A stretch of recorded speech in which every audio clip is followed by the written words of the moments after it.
பெண்ணெடுத்த குழந்தையை கொப்பாரணிக்கு தொப்பி கொடியாக கண்டமாணிக்க தொட்டிலில் எடுத்து தாராட்டி இந்த குழந்தைகளுக்கு மேலாமும் சூட்ட வேண்டும் அல்லவா? பெயர் சூட்ட வேண்டும் என்று சொல்லி சட்டத்தில் குழந்தைகளுக்கு எப்படி பெயர் சூட்டுகிறாள் தெரியுமா? தக்கன், தொக்கன், இடம்பன், கரும்பன், சம்பரன், சமீகரன், தாருகன், தாருகன். 7வது பிள்ளைக்கு தாருகன் என்று பெயர் சூட்டுகிறார். அவர்தான் கரையான். கரையான். ஆமா. அதாவது 7 பிள்ளைகளுக்கும் பெயர் வச்சிருக்காங்க அந்த காலத்துல. அது எவ்வளவு அழகா வச்சிருக்க பாத்தீங்களா? ஆனால் 7 குழந்தைகளையும் ஒரு குழந்தையை பத்திட்டே நம்ம வளர்க்க முடியாம எவ்வளவு கஷ்டப்படுறோம். கண்டிப்பாக கண்டிப்பாக. இந்த அம்மா 7 ஆண் குழந்தைகளை வளர்த்துட்டாங்க. எப்படி வளர்த்திருப்பாங்க? தாலாட்ட வேண்டும் என்று சொல்லி அவர் எப்படி தாலாட்டினா பாருங்க. கண்ணே மணியே ஆராரோ, கண்ணே மணியே ஆராரோ, கட்டி கருப்பே ஆராரோ, கண்ணே மணியே ஆராரோ, கட்டி மணியே ஆராரோ, கட்டி கருப்பே ஆராரோ, கண்ணே மணியே ஆராரோ, கட்டி மணியே ஆராரோ,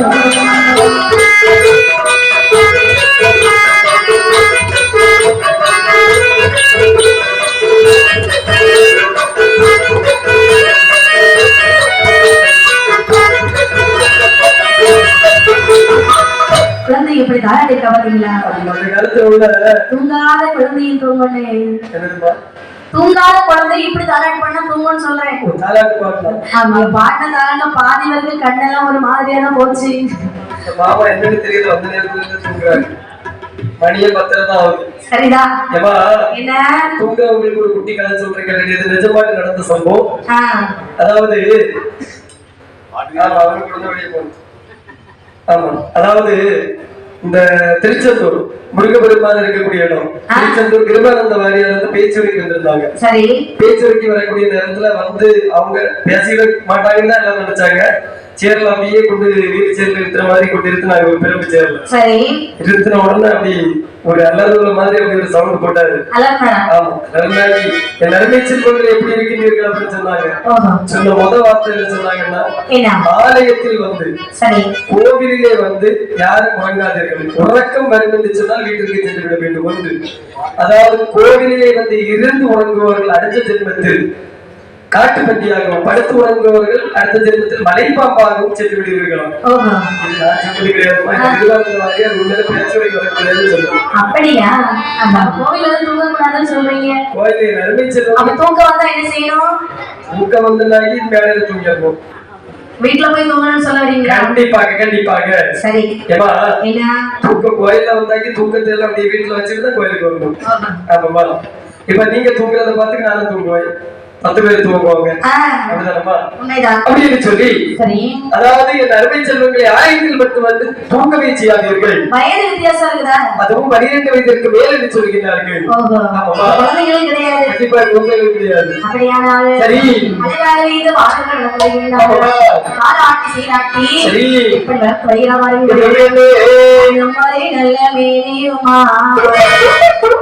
பொழுதுமாறே நல்ல வண்ணமாய்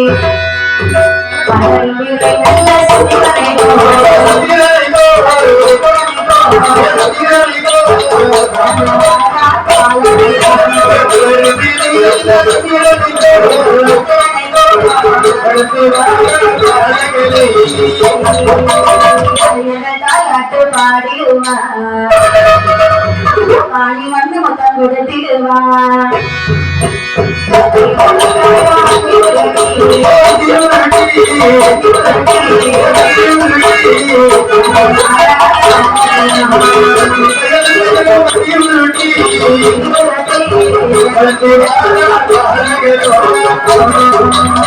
நாளவேலையும் பொழுது வேண்டுமாகவே ஆட்பொறிக்கு வார்த்தது போலே வளர்ந்து வருகின்றானா வளர வளர அவர்களுடைய வயது அப்படியே வளர்ந்து சொல்லுது.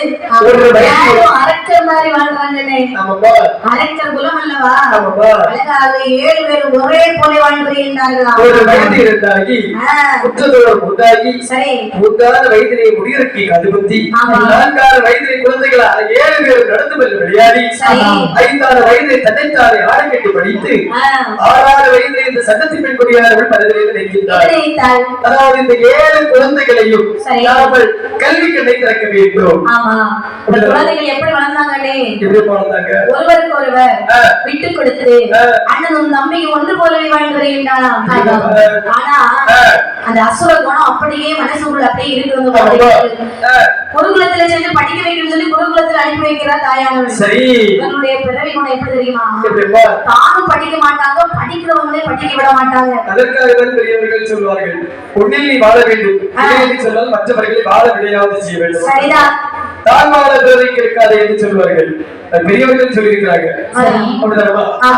இந்த பாலர்களை அழைத்து ஒரு குருகுலத்திலிருந்து வைக்கக்கூடிய நேரத்தில் வாத்தியார் மனதிலே நினைக்கின்றார், இந்த 7 பாலர்கள் நாம் குருகுலத்தில் வைத்தோம் என்று சொன்னால் மற்ற பாலர்கள் அனைவரையும் நாம் இழக்கக்கூடிய நேர்ச்சி வந்தாலும் வந்துவிடும். ஆகையால் எப்படியாவது இந்த குழந்தைகளை கடும் சொல்லி நாம் இந்த இதிலிருந்து விரைத்து விட வேண்டும் அப்படி என்று சொல்லி ஒரு நாயகத்திற்கு 7 பாலர்களை வைத்து சொல்லுகின்றார்கள். குழந்தைகளை தாங்களும் படிக்க மாட்டீர்கள், அந்த குழந்தைகளையும் படிக்க விட மாட்டீர்கள், அப்பனில்லாத பட்டி மக்களை என்று சொல்லி அடித்தாரா வாத்தியா. அப்பனில்லாத பட்டி மக்கள் என்ற வார்த்தையை கேட்டு 7 குழந்தைகளும் வைக்கிறார்கள். அப்பனில்லாத பட்டி மக்கள் என்று சொல்லி அடித்தார். அதாவது 7 பேரும் தாயுடைய குழந்தைகள் அல்லவா சொல்லி அடித்தார்கள். தம்பி அதோடு இருக்கிறது பார்த்தாயா, ஒரு மரம் மூடதிலே கட்டி வைத்து அடி என்று அடிக்க வேண்டும். சரி, நம்முடைய தந்தை யாருன்னு நமக்கு தெரியாது, கண்டிப்பாக தாயிடத்திலிருந்து செய்தி கேட்க வேண்டும். என்னம்மா கேட்கிறார்கள்? அம்மா தாய் சட்டத்தே யாரடி கேட்டபோது சட்டத்தியா என்று சொல்வார்.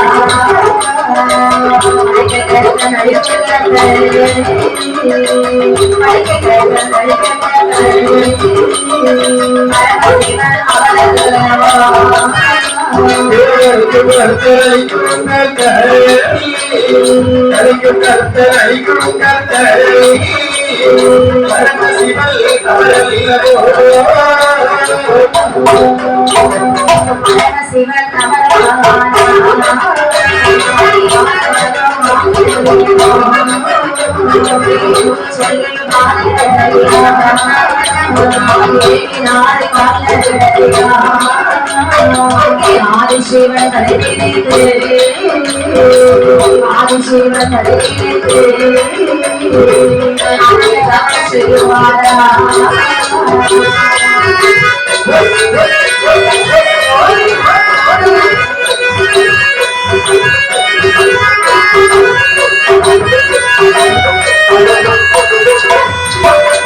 இப்படி 7 பாடல்களும் சட்டத்திடத்தில் வருகின்றார்கள். அம்மா அம்மா எங்களுக்கெல்லாம் தந்தை யாரம்மா? அதாவது உங்களுடைய தந்தையார் ஒரு அரும்பெருங்காலத்தில் துஷ்ட மிருகங்களால் அடிபட்டு இறந்து விட்டார். சரி, உங்களுக்கு இப்போது தந்தையார் என்று சொன்னால் ஆதிவரன் உங்களுடைய தகப்பன் அறியாத என் அருமை செல்வங்களே. ஆதிவரன் என்று சொன்னால் படைக்கக்கூடிய பரமசிவன் என்னுடைய தந்தையா? தம்பி தந்தை யார் என்று அறிந்து விட்டோம் அல்லவா? ஆதிவரன் அப்பர் என்று சொன்னார்கள் அல்லவா தாய்? ஆதிவரன் அப்பர் என்று சொன்னால் அவை கண்டிப்பாக அறியாத வரம் அவரிடத்தில் வாங்க வேண்டும். அறியாத வரம் வாங்க வேண்டும் என்று சொல்ல சும்மா இருந்த வரம் கிடைக்குமா? கண்டிப்பாக கிடைக்காது. தவம் செய்யணும். கிடைக்கின்ற சிவபெருமானை கோரி தவம் செய்ய வேண்டும் என்று சொல்லி மடங்குவித்தான் அரணா லிங்கம் உண்டு பண்ணி சிவனாலிங்கம் உண்டு பண்ணி சிவசிவா சிவசிவா என்று சொல்லி பஞ்சாட்சர அச்சரத்தை அனைத்தையும் அப்படியே சக்தியை உள்ளடக்கி ஐம்புலங்களை மடக்கி தன்னுடைய 3 ஆசி பெற்று கைகடைசி முன்மாரை கோரி 12 வருட கால பாரதத்தை செய்திருக்கிறார்கள். சரி, சிவபெருமா 3 பாடல்களை 7 பாடல்களை கைலாசம் எடுத்து வருகின்றார்கள். சரி,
சிவபெருமான் 7 பாடல்களை அப்படியே கையில இழைத்து வருகின்றார்.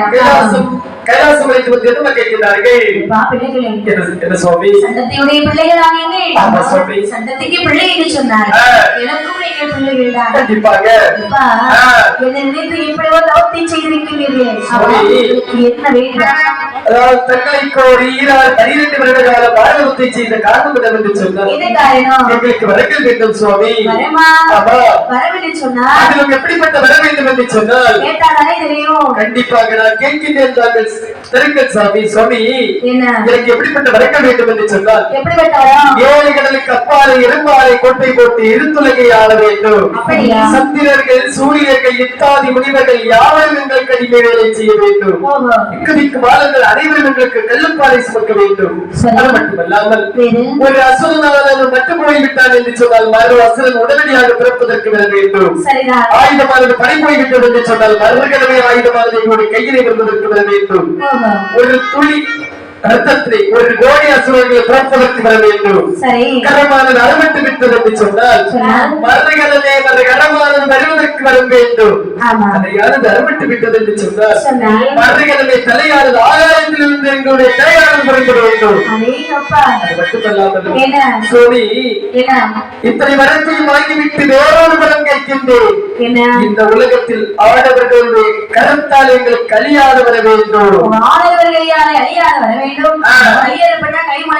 கண்டிப்பாக தலையிடப்பட்ட தலைமுறைகளும் கேட்கிறீங்க. ஆமா சுவாமி. அப்படியே ஆகட்டும். கேட்ட மரம் அனைத்து உங்களுக்கு நான் தருகின்றேன். ஆகட்டும் என்று சொல்லி இப்படி பத்திரமாக அம்மையுடைய திருவருள் பாடிக்கொண்டிருக்கக்கூடிய நேரத்தில் கன்னியாகுமரி மாவட்டம் விளாத்திமலை நன்னகிரி சார்ந்த வில்லிசை திலகம் சாதனை சுடர் சரண்யா மெல்லிசை குழுவினர்களை பாராட்டி நமக்கு 100 லட்சம் ரூபாய் அன்பளிப்பு செஞ்சிருக்காங்க. 1 கோடி ரூபாய் அன்பளிப்பாக அளித்துள்ளார்கள். ஆமா, அவர்கள் எப்படி வாழ வேண்டும் என்று சொன்னால் இந்த உலகத்தில் மாகாளி அம்மையனுடைய திருவருளினாலும் வாழையடி வாழையாக வாழ வேண்டும் வளர்த்திக் கொண்டு அண்ணன் ஒரு பாடல் கேட்டிருந்தாங்க. அது நிகழ்ச்சியை முடிவு செய்யக்கூடிய நேரத்திலே பாட சொல்லியிருக்காங்க.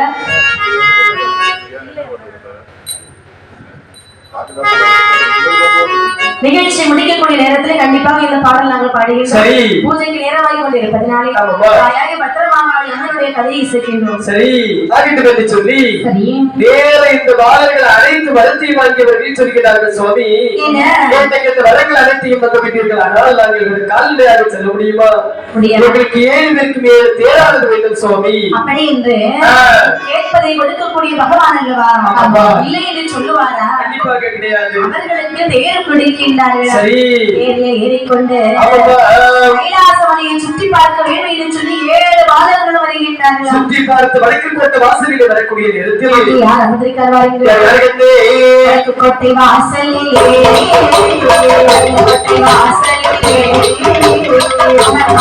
பார்வதியா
என்னுடைய பிள்ளைகளே இந்த வழியாக வருகின்றீர்களே, எதற்காக வருகின்றீர்கள்? அதாவது இறப்பு பிறப்பில்லாத கைலைநாதன் என்று சொல்கின்றார்கள்.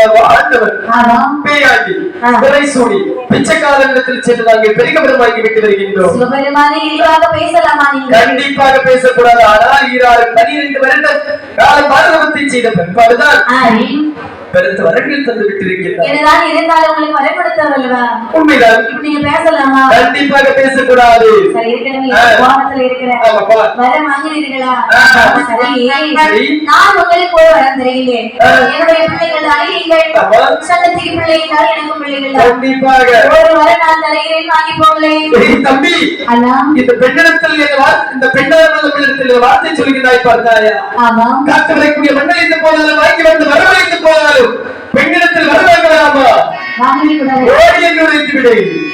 அப்படி இந்த வார்த்தை கேட்கக்கூடாது. சரி, பார்வதிகள் சொல்லுகிறார்கள், இப்ப உங்களுக்கு அம்மா மாதிரி நீங்க போடி வாடி பேசலாமா? கண்டிப்பாக பேசக்கூடாது. இருந்தாலும் பேசுகிறேன். போய் வரும் பாக்கியவராக இல்லை. போ யாரை பார்த்து வாடி போடி என்று பேசுகின்றார். நீங்களை மாதிரி பெண்களை வாடி போடி இழிவாக பேசுகின்றார்.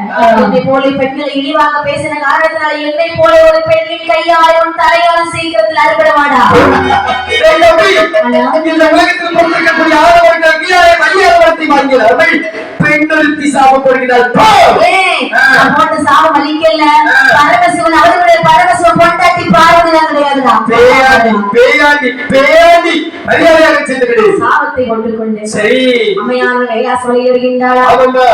தாழ்வாழ் 7 கடலுக்கு அப்பாலே இருப்பாலை கோட்டை போட்டு 7 கோட்டை போட்டு அண்ணன் தம்பி 7 பேரும் இருந்து உலகை அரசாட்சி செய்து வருகிறார்கள். அரசாட்சி செய்து வரக்கூடிய நாளையில் ஒரு நாளையத்தில் தாழ்வழி பார்த்து சொல்லுகிறார்களே தம்பி, அதாவது வரங்கள் அனைத்தும் கையிலிடத்தில் வாங்கிவிட்டு வரக்கூடிய நேரத்தில் அப்படி இதை பார்த்துடைய ஒரு சாபம் வந்தார் அல்லவா? பெண்களுடைய கையாலே விடுவா என்று சொன்னார் அல்லவா?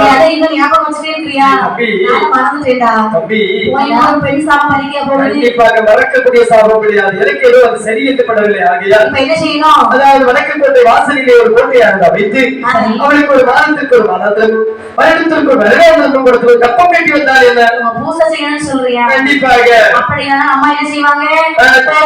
அப்படியே தனித்து விடுவோம். நல்ல யோசனை தான் சொல்லி மந்திரி பார்த்து சொல்லுகிறார். மந்திரி உடனடியாக பார்வதி கோவிலானது கட்டி அதை தினத்தோடு ஒரு பூஜையாளருக்கு கொடுத்து வா.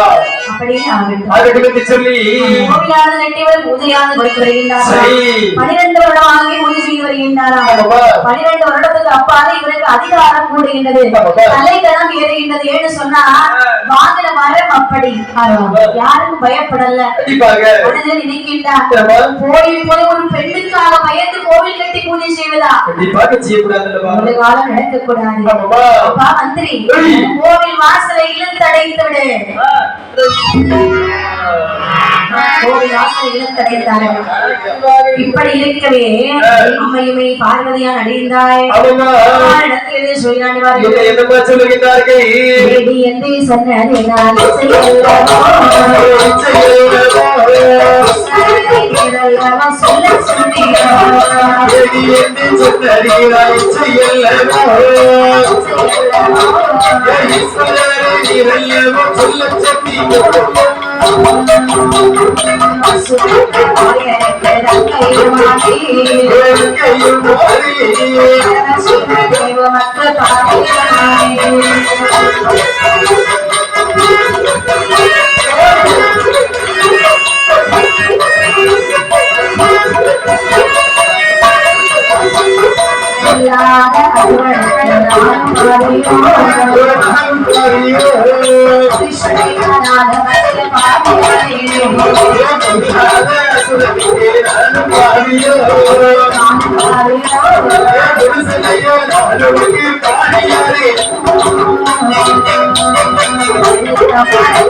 பார்வதியார் பகவானை பார்த்து சொல்லுகின்றார், சுவாமி அந்த சமயத்திலே தாரகன் என்னை ஆடி போடு என்று இழிவாக பேசினார்.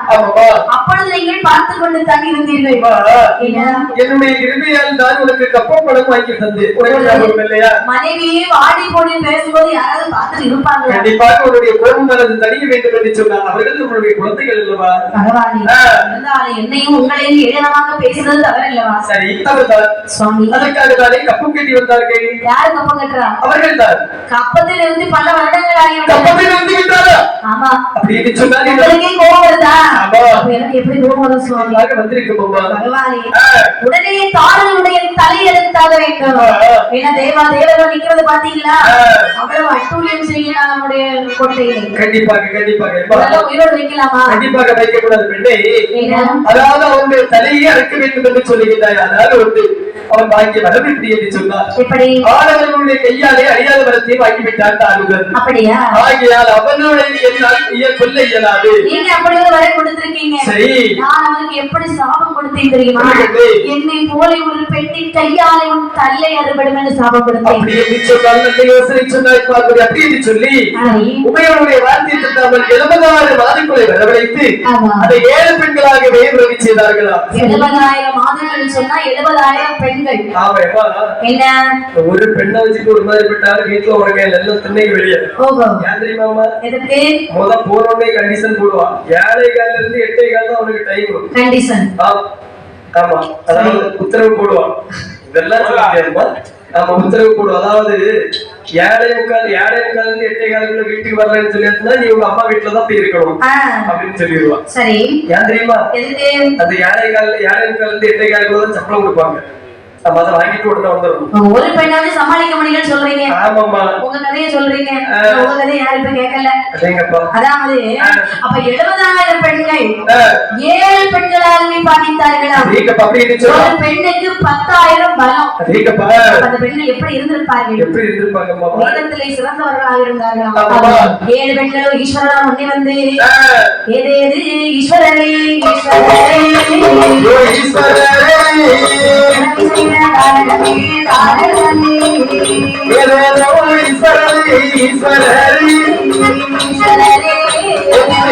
செய்த காரணம்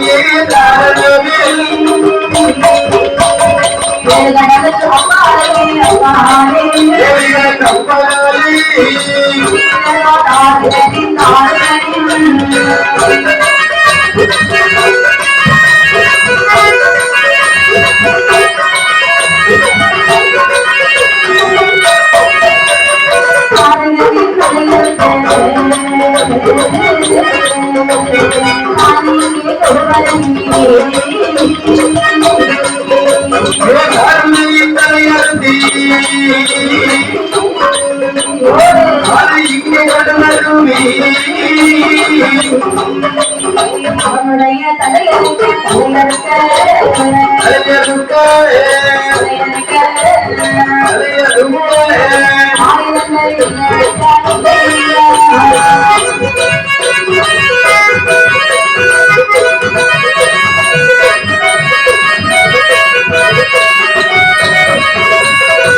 இப்படி 7 பெண்களும் சிவபெருமான் முன்னே வந்து கேட்கின்றார்களா?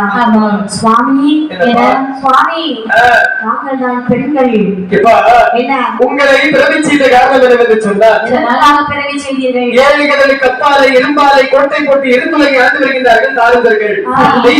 தெய்வாதி தேவர்கள் செய்யக்கூடிய அற்புதம் அவர்கள் பொறுக்க முடியாமல் வந்து முறைப்படுகின்றார்கள். ஆகையா சரி சரி, ஆனா இப்ப என்ன செய்யணும்? உடனடியாக அவர்களை தாங்கள் சென்று தலையை அறுத்து வர வேண்டும். சுவாமி, இப்பதான் பிறகு வந்திருக்கோம். ஓடோடி போய் தலையெடுத்து வாரினு சொல்லிக்கிறீங்களே, கையை பார்த்தீங்களா? கையில எதுவுமே இல்ல சுவாமி. என்ன கையில் ஏதாவது வேண்டும் என்று சொன்னால் கண்டிப்பாக வாராயுதம் உங்களுக்கு பரிசளிக்கின்றேன். அப்படியா பகவானி? தாருகள் எங்கே இருக்கின்றார்? 7 கடலுக்கு அப்பாலை இரும்பாலை கோட்டை அதோடு இரும்புலகை ஆண்டு வருகின்றார்கள். அப்படியானா இதோ சென்று அவருடைய தலையை நாங்கள் அறுத்து வருகின்றோம். சரி, 7 பெண்களோ கோலை போடினார்களா? தாரனுடைய கோட்டையில் வருகின்றார்கள். 7 கடல் கடந்த தாரனுடைய கோட்டையில் வந்து போடுறாங்க. சத்தம் வீர குரவை ஒளி முழக்கினார்களா? ஒரு பெண் குலவை இட்டாலே இப்ப எத்தனை ஊருக்கு கேட்கும்? நான் எல்லாம் குலவு போட்டு வச்சுக்காம யாருக்கு கேட்காது. 7 பெண்களும் குலவு போட்டா எப்படி கேட்டிருக்கோம்? கண்டிப்பாக கோட்டையை அதிர்ந்ததா? தாரன் அந்த கோட்டையிலே எப்படி போர் புரிந்தார் வாருங்கள். பாடா பாடா